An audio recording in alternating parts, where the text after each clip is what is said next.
On there, yeah, okay. Yeah.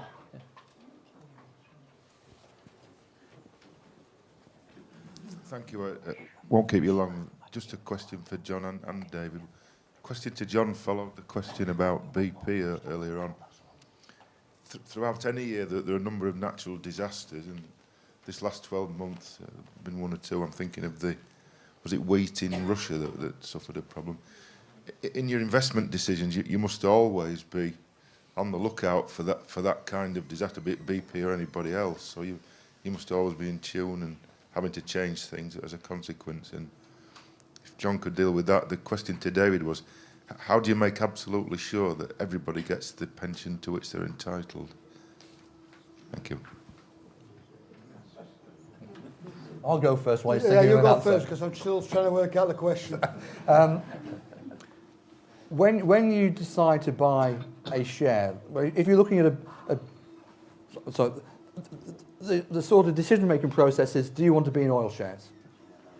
If you want to be in oil shares, do you want to be in BP or Exxon or Total or whatever? And when you're assessing that, your risk-reward return comes back into the equation, but you're also trying to work out what is priced into that share price. So if you think there is a risk attached to that share, you're not going to pay as much for one which you think is safer. And so we've always been more or less in line in BP rather than overweighted in BP. The international oil companies, we've tended to prefer Shell, which we felt were a slightly better run company and have more fingers in renewable energy projects around the world. So at that very simple level, yes, you are trying to second guess what happens. Obviously, you can't try and protect yourself from a Gulf oil disaster. The other side of the coin is you look at the insurers and see what's happening in insurance premiums, and they have gone up through the roof for the last 2 years as natural disasters have increased. So if you were lucky enough to buy into an international multi-insurer 3 or 4 years ago, you would have done so cheaply because they're now getting substantially more in premium income. So with every risk, you manage both the upside and downside as much as you can. Risks are opportunities as well as dangers, and you've always got to try and bear that in mind. So yes, with any natural disaster, you can be on the wrong side of that particular situation, or you could just benefit. Wheat prices being a case in point. If you read the papers, you think that every farmer in the UK is going to make a fortune from wheat. Well, actually, they're not necessarily, because A, you can't sell your wheat every single day at £125 a tonne, because there isn't anybody out there every day buying it at £125 a tonne. And it totally disregards that for the last 3 years, you were producing wheat at and selling it at a price below cost. 3 years ago, you were selling wheat at £73 a tonne when it was costing you 85 to grow it. So it swings and roundabouts.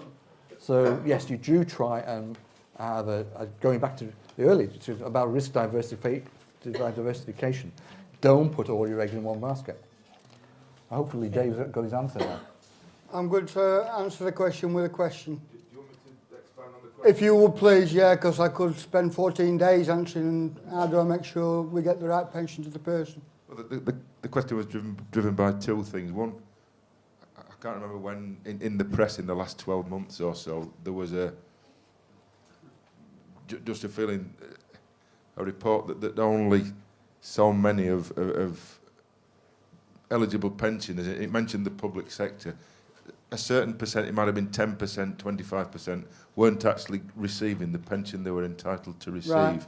And then the question was driven by the other Mr. Wilkinson's comment earlier that if a number of support staff aren't going to be around, the flow of information to you won't be as solid, hence more mistakes might be made. Yeah.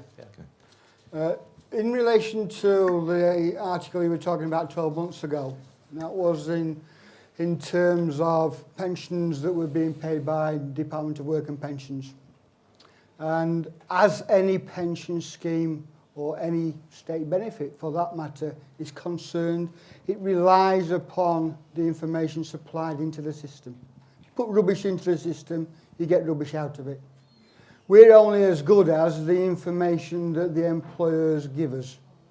There are checks in place for missing data, so that if we haven't had a piece of information, our automated systems will alert us to go and search for that and go back to the employer to ask for that.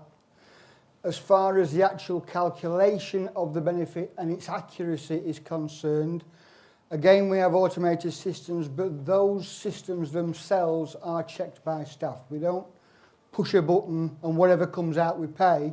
What comes out is checked.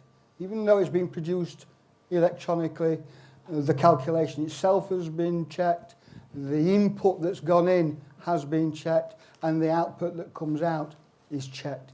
It takes us around 7 or 8 years to train fully a pension officer.